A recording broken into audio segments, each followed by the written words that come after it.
नाज़रीन अस्सलाम वालेकुम। नाज़रीन, अब से चंद लम्हे पहले वज़ीर-ए-आज़म पाकिस्तान जनाब इमरान खान ने अपनी वो तकरीर ख़त्म की जिसका बहुत घंटों से बल्कि कहिए कि कल से इंतज़ार था, जिसके बारे में पाकिस्तान के इंफॉर्मेशन मिनिस्टर फवाद चौधरी साहब ने एक ट्वीट के ज़रिए कौम को ये बताया कि वज़ीर-ए-आज़म यूक्रेन और रूस में जंग के बाद जो एक आलमी माशी सूरत हाल बिल्डअप हो रही है, वो पाकिस्तान के लिए ख़ास करके चूँकि एनर्जी की कीमतें ऊपर जाएंगी, तेल की कीमतें ऊपर जा चुकी हैं, गैस की कीमत ऊपर जाएंगी, उन हालात से कौम को एहतमाद लेंगे।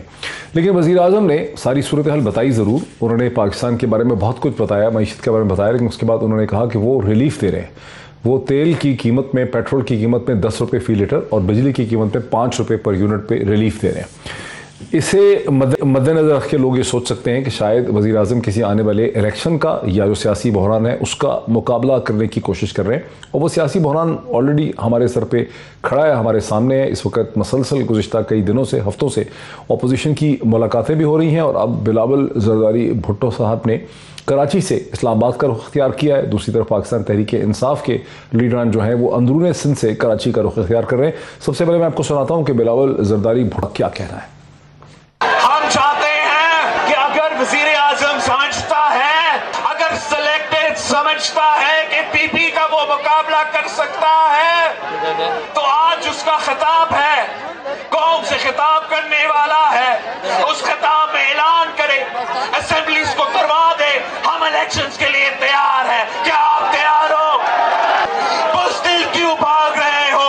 आज ऐलान करो, आज ऐलान करो इलेक्शंस के, हम आपको देखते हैं। पाकिस्तान के अवाम जब फैसला करेंगे तो इस सिलेक्टेड को रद्द करेंगे।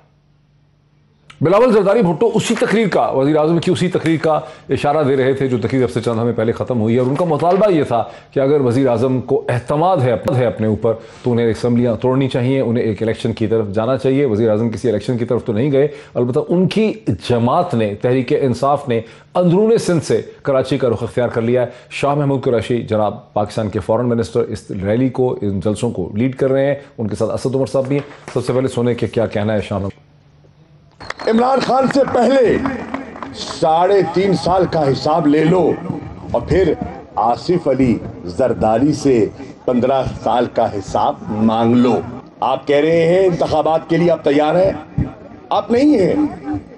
आप तो इंतखाबात चाहते नहीं हैं। इंतखाबात तो नून लीग चाहती है। आप तो तवालत चाहते हैं। आप तो खरीदारी से अदम एतमाद चाहते हैं। और यकीन जानिए, कोई ज़मीर वाला अवामी नुमाइंदा बिकने के लिए तैयार नहीं होगा। शाह महमूद कुरैशी साहब वज़ीर ख़ारजा हैं, डिप्लोमेट हैं, लेकिन इंतहाई अनडिप्लोमेटिक तरीके से बिलावल भुट्टो को मुखातिब करके उन्होंने कहा कि आप लोग तो इंतखाबात चाहते ही हैं, इंतखाबात तो चाहती है PMLN। और वहीं पे असद उमर साहब ने क्या कहा? सिंध वालों, ये जो आपको डराते हैं, जो जरदारी माफिया के के खिलाफ बात करता है, उसके खिलाफ FIR कटती हैं, उसकी जमीनों में पानी बंद होता है। ये खौफ खत्म करने का वक्त आ गया है। इमरान खान ने अपने हाथ में बल्ला उठा लिया है, और जरदारी सुन लो, आ रहा है इमरान खान तुम्हें इस सिंध से भगाने के लिए। तहरीक इंसाफ ने अपनी तोपों का रुख पाकिस्तान पीपल्स पार्टी की तरफ क्यों कर दिया, जबकि वो खुद मानते हैं कि इलेक्शन तो PMLN चाहती है? इसी बुनियादी सवाल से हम आगाज़ करेंगे।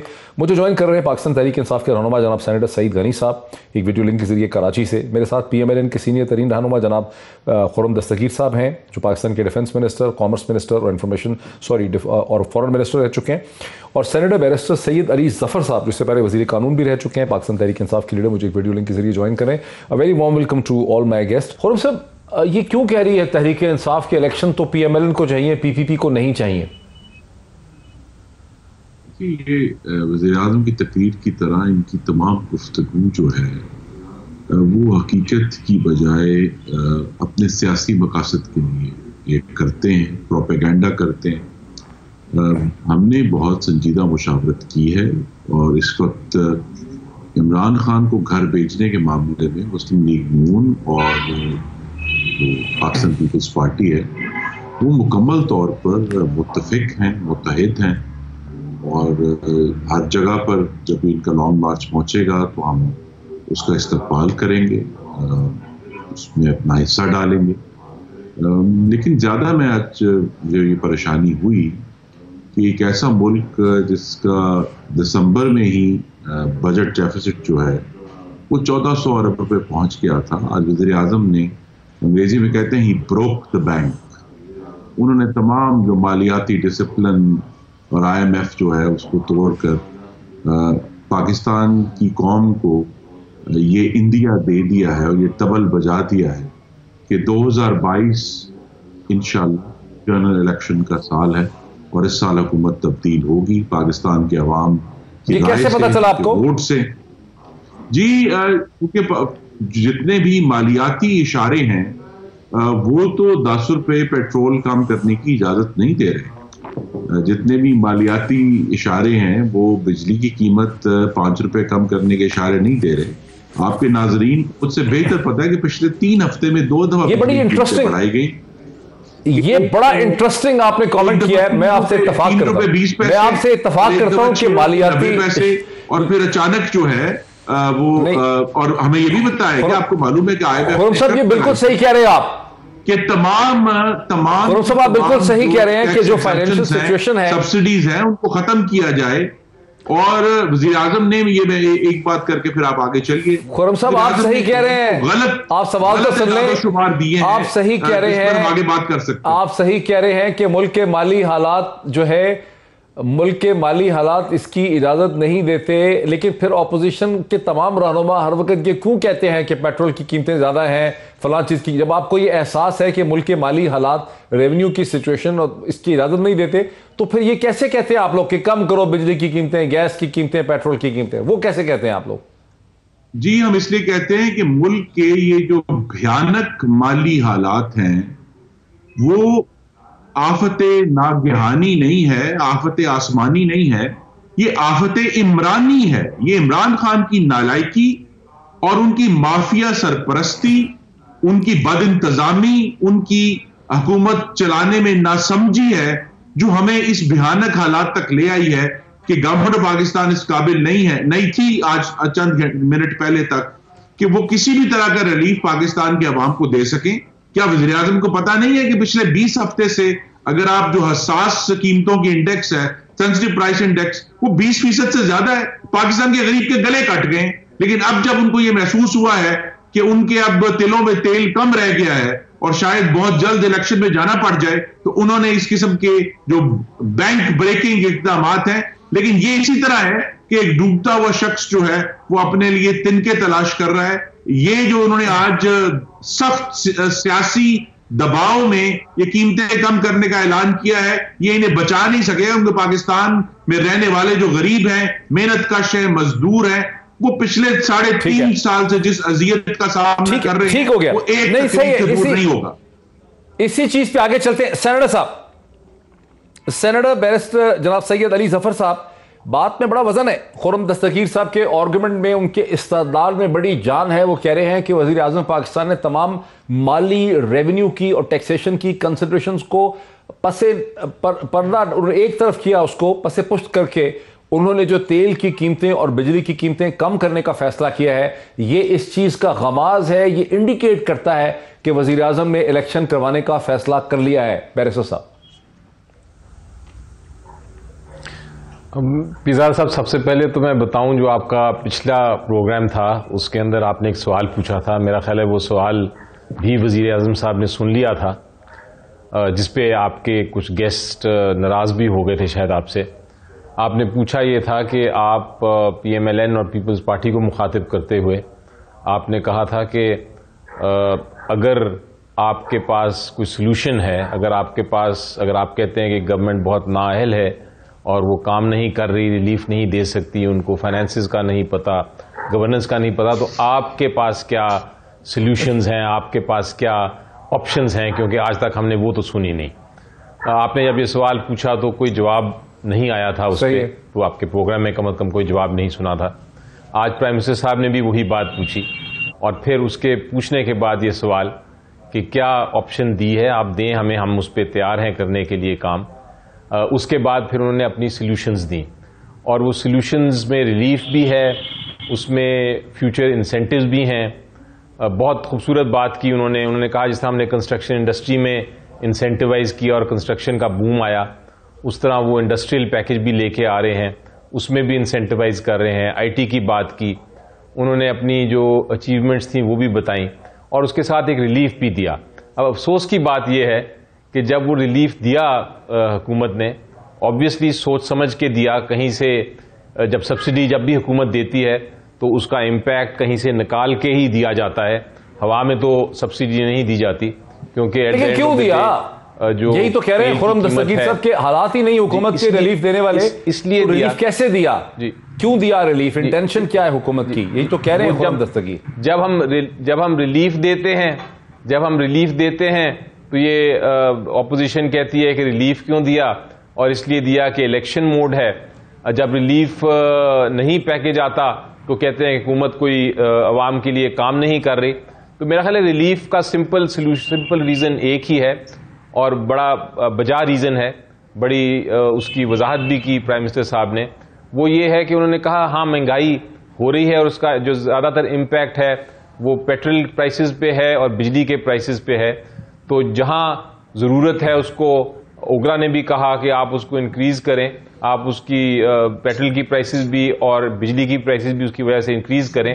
तो उसके बजाय हुकूमत ने कहा कि अवाम को अगले बजट तक एक पैकेज दिया जा रहा है जिसमें उनको एक तरह से रिलीफ मिला है इन महीनों के लिए। सामने रमज़ान भी आ रही है, बहुत ज़रूरी है कि वो रिलीफ रमज़ान से पहले दिया जाए ताकि उसका इम्पैक्ट भी रमज़ान में हो, उनके प्राइसेस पे हो।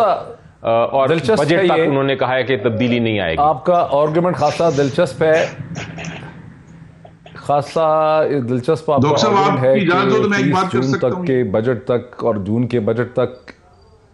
सर मैं सईद गनी साहब के पास जाना चाह रहा हूं, लेकिन मुझे सर ये बताएं कि आप इलेक्शन कौन सा वाला देख रहे हैं, नेशनल इलेक्शन देख रहे हैं या आपको लग रहा है कि लोकल गवर्नमेंट के इलेक्शन से पहले खुर्रम साहब हुकूमत थोड़ा सा आबो हवा को बेहतर करना चाहती है, अपना इंप्रेशन इंप्रूव कर रही है? कौन सा इलेक्शन? इंशाल्लाह अब इस मुल्क में जनरल इलेक्शन ही होगा।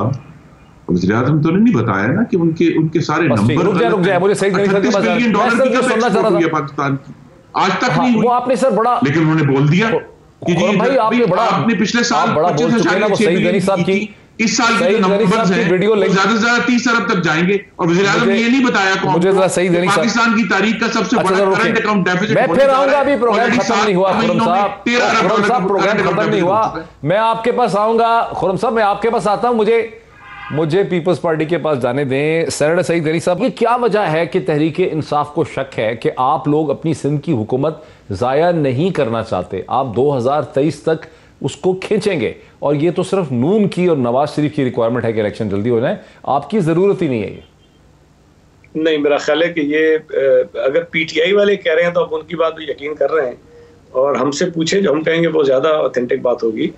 और ये सवाल बिलावल भुट्टो ज़रदारी साहब से भी किसी शाह महमूद कुरैशी साहब ने तकरीर करते हुए कहा है, मतलब शाह महमूद तो नहीं तय करेंगे ना कि सिंध हुकूमत हमने रखनी है कि नहीं रखनी है, ये फैसला तो पीपल्स पार्टी ने करना है, सिंध हुकूमत ने करना है। अच्छा मैं ये समझता हूँ कि इस वक्त जो सूरत हाल इस मुल्क की है, और बिलावल साहब ने भी जवाब ये दिया था कि हम इस मुल्क में एक जेन्युइन रिप्रेजेंटेटिव हुकूमत चाहते हैं और जिसको अवाम वोट देकर बेहतर तरीके से पाकिस्तान को मुश्किलात से निकाल सकती है।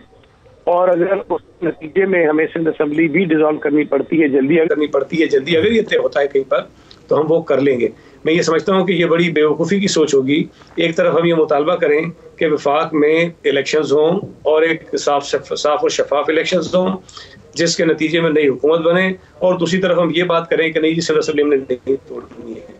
मेरा ख्याल है कि ऐसा मुमकिन नहीं है। ये चीज़ें जहाँ भी तय होंगी एक साथ होंगी और पीपल्स पार्टी ज़ाहिर है कि उस मशावरत का हिस्सा होगी। और मुल्क को बचाने के चक्कर में हम ये नहीं करेंगे कि अपनी सूबाई हुकूमत भी जो है वो हम रोक लें और कहें जी लोगों का बेड़ा गर्क होता है, ऐसा बिल्कुल भी गलत है। ये शाह महमूद कुरैशी साहब ने जो बात कही है वो सिर्फ लोगों को ये बताना चाहते हैं कि जी पीपल्स पार्टी शायद ये नहीं करेगी।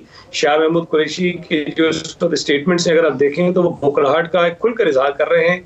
जिस किस्म की वो बातें कर रहे हैं उससे वाज़ेह तौर पर नजर आ रहा है कि गवर्नमेंट के ऊपर बहुत एक खौफ तारी है, घबराहट तारी है।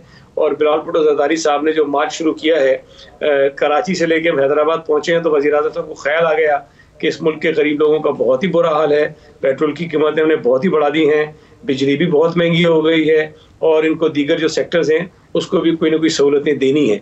ये कोई आज से तो नहीं हुई, कल से तो नहीं हुई, ये सूरत हाल तो पिछले 2-2.5-3 सालों से मुस्तकिल खराब होती आ रही है। आज अगर वज़ीर आज़म को ये ख्याल आया है तो इसका आप अंदाजा लगा लीजिए कि ऑपोजिशन की जो तहरीक है, ऑपोजिशन की जो आपस में एक इत्तफाक पैदा हुआ है कि नो कॉन्फिडेंस मोशन लेकर आना है, एक वजह वो है। दूसरा बिलावल भुट्टो जरदारी साहब का मार्च है जो कराची से शुरू हुआ, उनका अंदाजा है। देखें लोगों का जो मोड है, मुझे नहीं पता आप उसको फॉलो कर रहे हैं कि नहीं कर रहे हैं। अगर क्राउड को आप देखें, इतना चार्ज क्राउड होता है और इतनी बड़ी तादाद में हर स्टेशन पे उनको मिल रहा है, और इसी टेम्पो के साथ जब हम इस्लामाबाद पहुंचेंगे तो मुझे लगता है कि वज़ीर आज़म शायद 20-25 रुपए पेट्रोल और कम कर देंगे।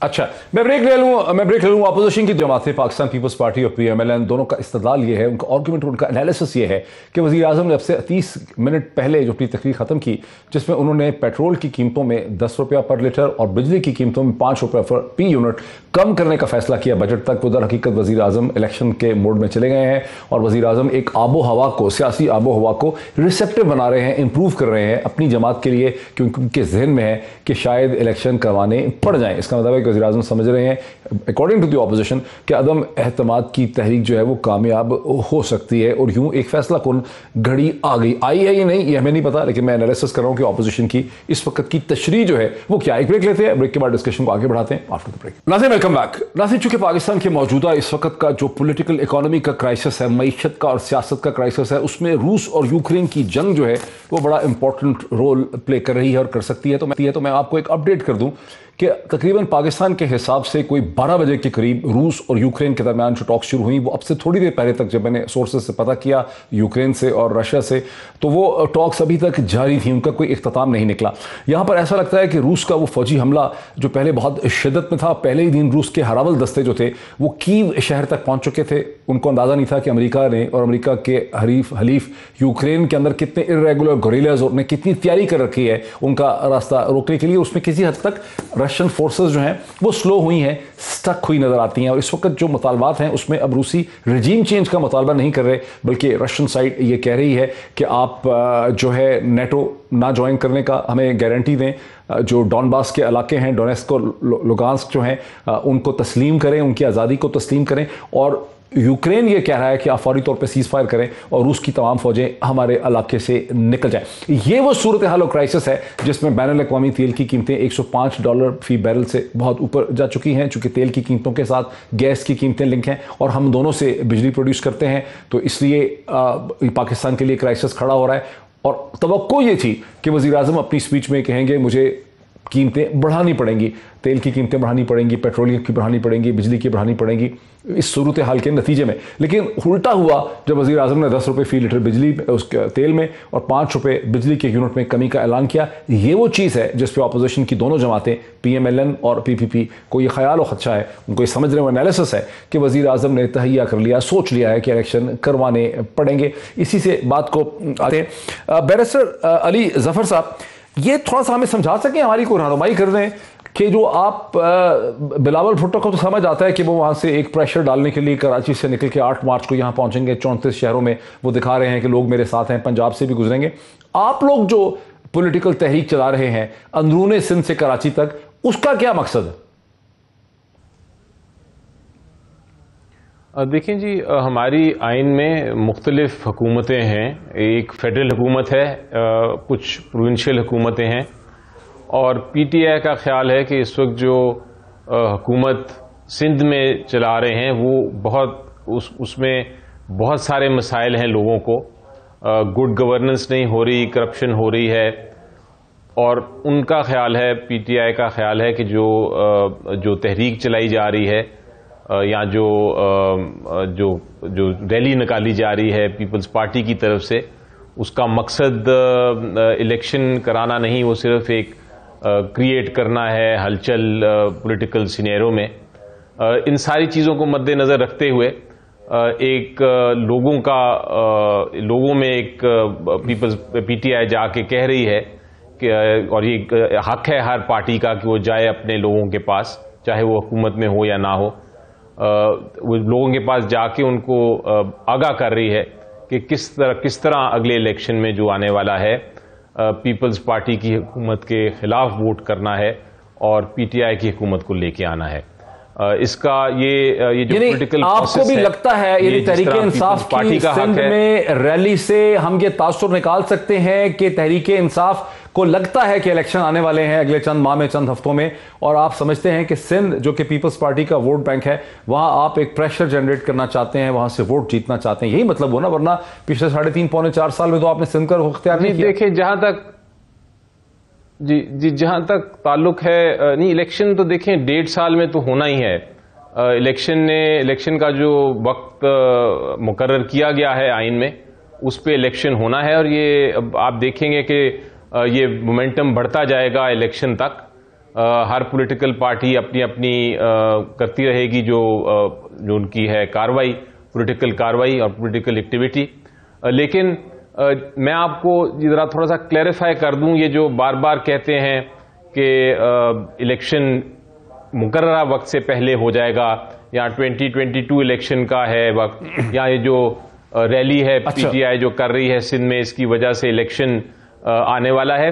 इलेक्शन आने के सिर्फ 2 तरीके हैं अगर वक्त से पहले करना है। या तो प्राइम मिनिस्टर साहब खुद फैसला कर लें कि वो इलेक्शन करना चाहते हैं, और वो उसके लिए जब भी हुकूमत समझती है, और यही हिस्टोरिकल पॉलिटिकल एनालिसिस होता है, जब हुकूमत समझती है कि वो इलेक्शन जीत सकती है तो वक्त से पहले भी कराया जा सकता है। वो डिसॉल्व कर सकता है प्राइम मिनिस्टर असेंबली को, और फिर वो प्रेसिडेंट जो है वो उसको इलेक्शन कमीशन ऑफ पाकिस्तान को हदायत दे देते हैं कि आप इलेक्शन कराएं।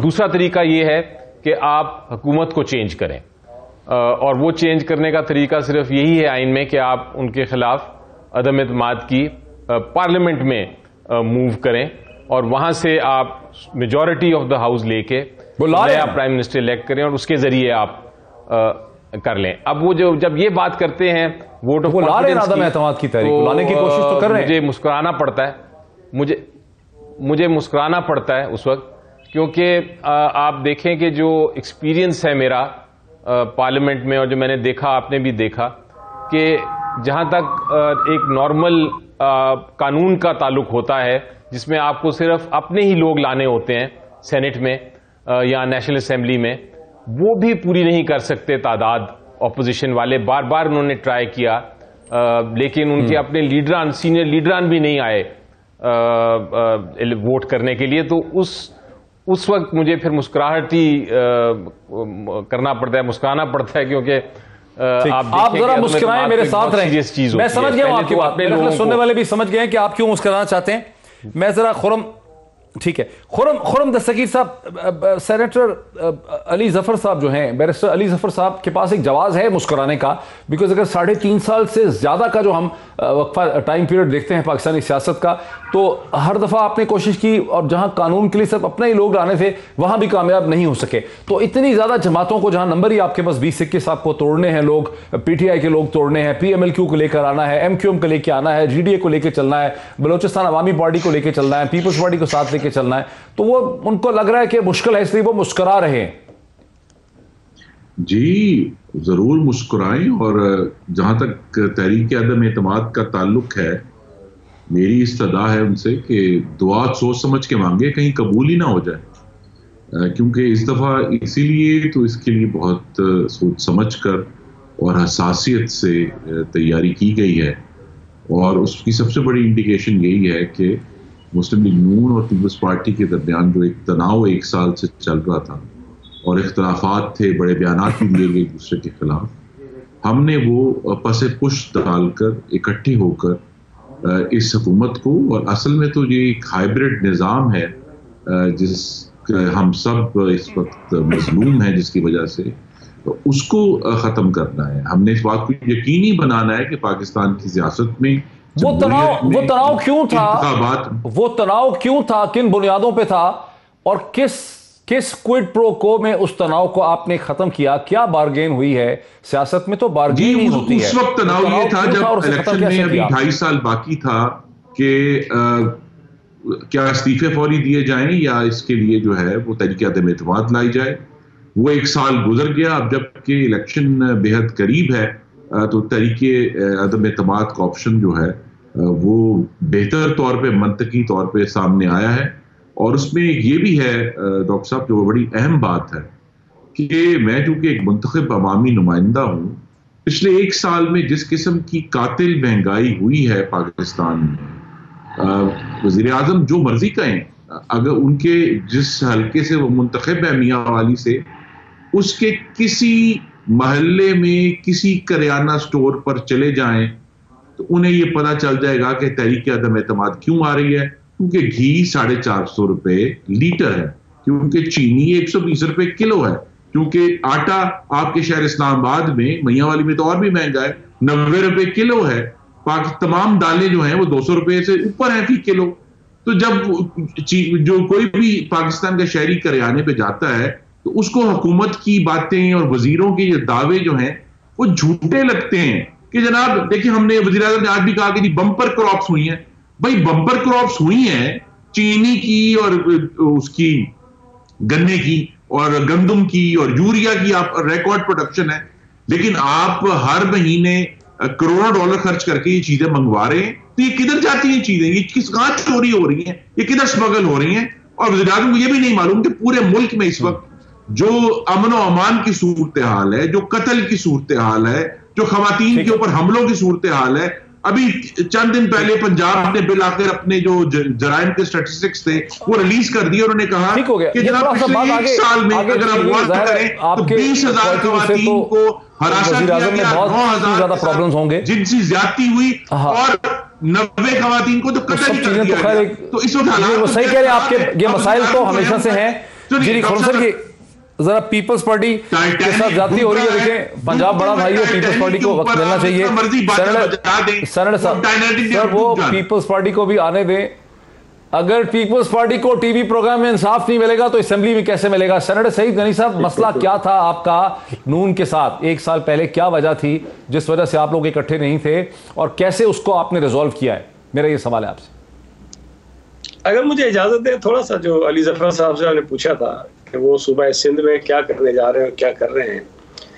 देखिए अली जफर साहब को मुझे नहीं पता सिंध की जो ज़मीनी हक़ाइक़ है उसका कितना पता है, लेकिन पहला सवाल तो मेरा ये है कि इस वक्त यूक्रेन में जो पाकिस्तानी फंसे हुए हैं, जिस किस्म की दर्दनाक वीडियोज़ वो शेयर कर रहे हैं, जो आपने भी यकीनन देखी होंगी, मैंने भी हर पाकिस्तानी को दिख रहा है, क्या वज़ीर ख़ारजा को सूबा सिंध में होना चाहिए या यूक्रेन के उन पाकिस्तानियों को मसला करने के लिए किसी यूक्रेन के बराबर के मुल्क का उसको सारा मॉनिटर करना चाहिए? बड़े अफसोस की बात है कि मुझे वज़ीर ख़ारजा का कोई बिल्कुल किरदार नज़र नहीं आया कि उन बेचारे परेशान पाकिस्तानियों और वहाँ उनकी जो फैमिली जो पाकिस्तान में तंग हो रही है, परेशान हो रही है, उनका कोई एहसास उनको नहीं है।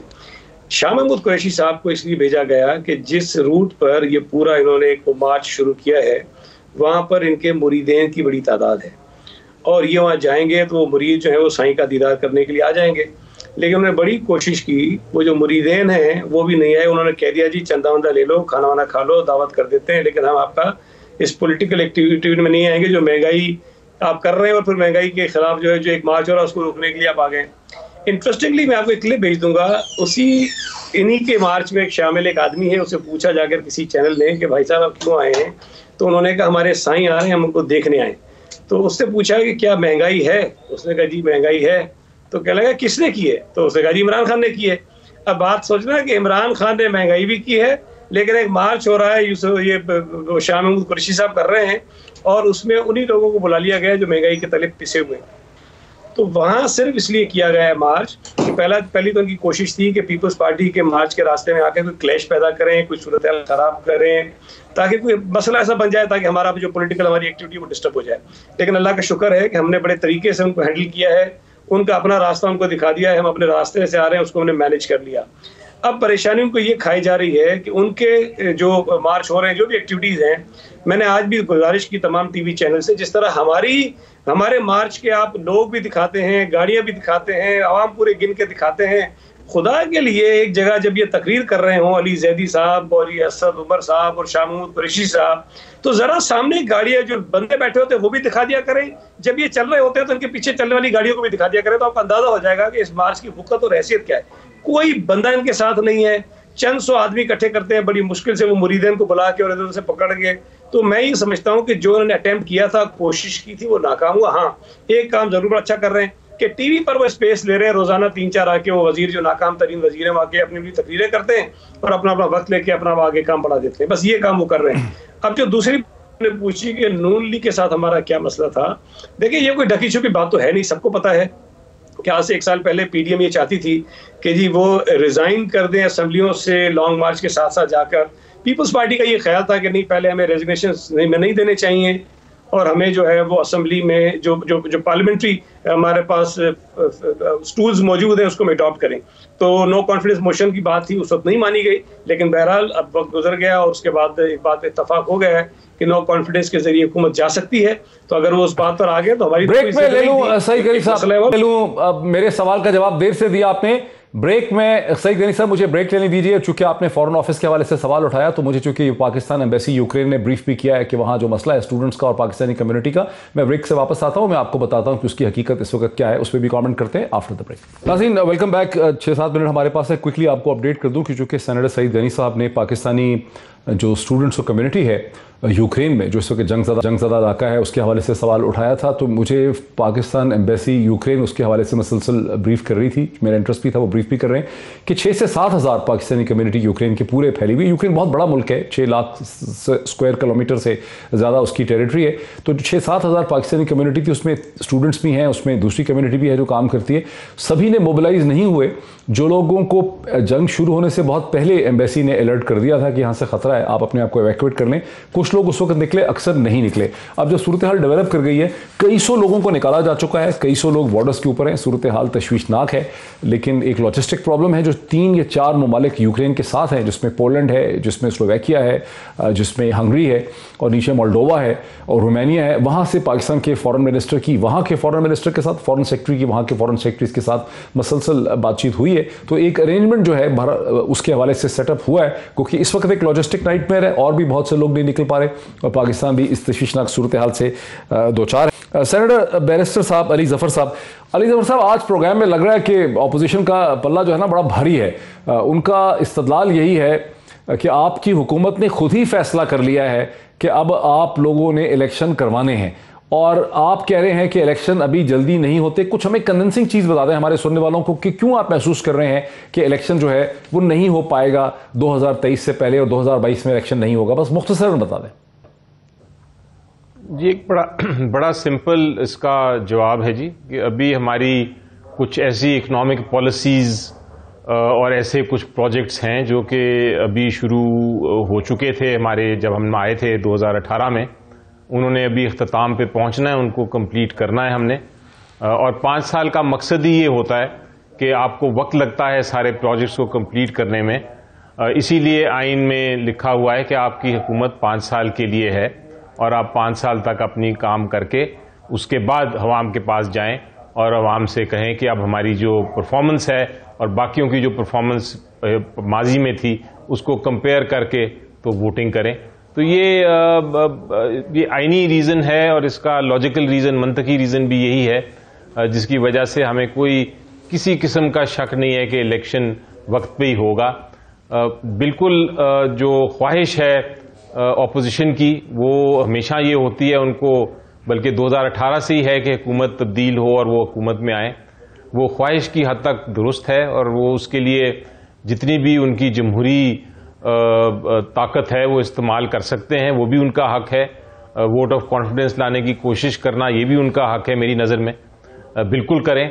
लेकिन ये कहना कि हम हुकूमत करना चाह रही है, अब वो हुकूमत अवाम को रिलीफ देती है, उसका ये मतलब है कि हम चाहते हैं कि इलेक्शन जल्दी हो, ऐसी कोई बात नहीं। और इसमें इस बात में मेरी नज़र में कोई मंतक भी नहीं है। हुकूमत को हुकूमत का काम है, वजन नहीं है, इसमें मंतक नहीं है। भी हो मुझे जरा खुरम दस्तगीर साहब को ये मतलब नहीं कि हम इलेक्शन की तैयारी दीजिए। एक मामूली सी चीज है, 1 सेकंड का, जरा ये बता दें 12 रुपए पेट्रोल का बढ़ाया था उन्होंने।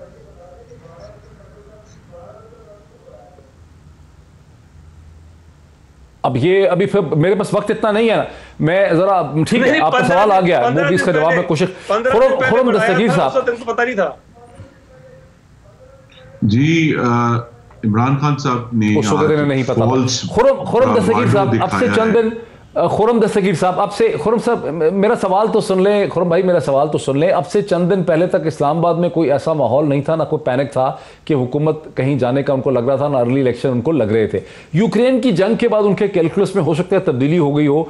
तो आपका जो सवाल है कि अगर अब तो 1.25 साल रह गए ज़्यादा से ज़्यादा जनरल इलेक्शन में, इन 1.25 साल पहले आप हुकूमत को गिराएंगे तो आप क्या सोल्यूशन लेकर आएंगे? बिकॉज आप कहते हैं कि हम आवाम की खातिर ये करें, या तो आप कहें कि हम अपने इंटरेस्ट में कर रहे हैं, हमें लग रहा है, वो फिर हमें समझा दें, कुछ रहनुमाई कर देना कि आवाम के लिए कर रहे हैं, या आपको लग रहा है कोई पॉलिटिकल मोमेंट ऐसा है कि ये वीक हो? जी नहीं, हमें आवाम को ऐसी हुकूमत देनी है जो LNG वक्त पे खरीदे ताकि सर्दियों में पाकिस्तानियों के चूल्हे ठंडे ना हो। हमें एक ऐसी हुकूमत देनी है जो बिजली के बिलों में कलेक्शन को इम्प्रूव करे, जिस तरह मुस्लिम लीग नून ने किया, जो मुल्क में बिजली की चोरी को रोके, जिस तरह मुस्लिम लीग नून ने किया, ताकि हमें बिजली की कीमतें बढ़ाना ना पड़े। हमें ऐसी हुकूमत चाहिए जो पाकिस्तान की तामीर और 1.25 साल वेट कर लें। जी नहीं इमरान, नहीं अब नहीं हो सकता ना जी। पाकिस्तानियों के अब उनकी तमाम जो बचत थी वो खत्म कर चुके हैं इस हुकूमत को इसकी दवाइयां खरीदने में, बिजली के बिलों में। मैं आपको अपने हल्के की बात बता रहा हूं कि लोगों ने अपने बच्चों को स्कूल से उठाना शुरू कर दिया है, बिकॉज उनके पास फीस के पैसे नहीं है, उनके पास अपने वालिदैन की दवाइयों के पैसे नहीं है।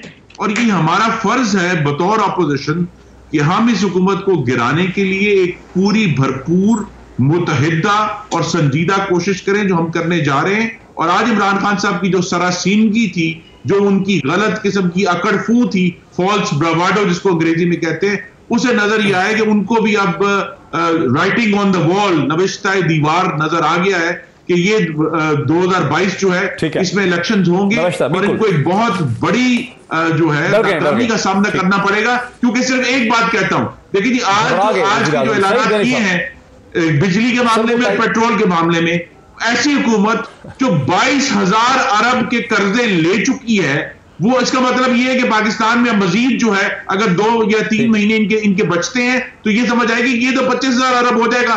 तो वो इमरान खान तो पिछली तमाम हुकूमतों के 30,000 अरब, 30,000 अरब की कहानियां सुनाते थे, वो मुकम्मल तौर पर नाकाम हो गए और मजीद कर्जे लेकर ऑलरेडी फॉरेन डेट में 50,000 कर्जे ले चुके, नाकामी नजर आ रही है। चले सईद गनी साहब, नून तो सोचती है कि सेंटर में उनकी हुकूमत आ जाएगी इलेक्शन के नतीजे में। आपकी पार्टी पीपल्स पार्टी तो फरवरी मार्च 2008 से मसलसल हुकूमत कर रही है, तो आप क्या नई चीज ऐसी करेंगे? आप तो कर रहे हैं, सूबाई हुकूमत आपके पास है, तो आप क्या ऐसा करके दिखाएंगे जिससे आवाम की मुश्किलात में अब कमी हो जाएगी जो पहले आप नहीं कर सके 12 साल में? देखिए, एक तो 2008 से 13 तक जब पीपल्स पार्टी की हुकूमत थी, 2008 से 13 तक, उस वक्त भी बहुत क्राइसिस थे, बैनुल अक़वामी रिसेशन था, सैलाब आए थे, बारिशें हुई थी, बहुत सारे नुकसान हुए, लेकिन पाकिस्तान पीपल्स पार्टी ने उन क्राइसिस में भी जो है मुल्क को सर्व किया, लोगों की हालत बेहतर करने की कोशिश की। अदालतें भी हमारे खिलाफ थी, मीडिया के कुछ ग्रुप्स बहुत सख्त से पूरा एक एजेंडा ड्रिवन कैंपेन चलती रही, लेकिन अल्लाह का शुक्र है कि हमने ये बेनज़ीर इनकम सपोर्ट प्रोग्राम दिया जिसका आज उन्होंने क्रेडिट लिया है। हमने काश्तकारों को सहूलतें दी, जहाँ जब आपकी गंदम की फसल बेहतर हो गई, आप इंपोर्ट करने वाले थे, आप एक्सपोर्ट करने वाले बन गए। हमने यहाँ पर तनख्वाहें सरकारी मुलाजमीन की जो है वो बढ़ाई, उससे ये हुआ कि जो दबाव लोगों के ऊपर था उसको हमने किसी न किसी तरह से स्पेस दी ताकि वो सुकून का सांस ले सकें।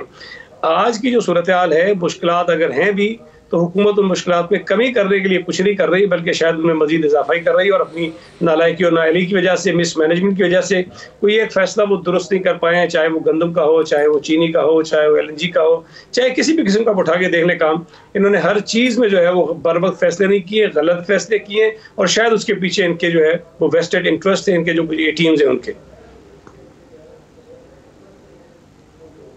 बहुत बहुत शुक्रिया जनाब Saeed Ghani sahab, senator Saeed Ghani Pakistan Peoples Party के रहनुमा, खुरम दस्तगीर साहब PMLN के, और सेनेटर सैयद अली जफर साहब तहरीक इंसाफ। इन तीनों का पर्सपेक्टिव आपने सुना, तीनों जमातों का पर्सपेक्टिव आपने सुना।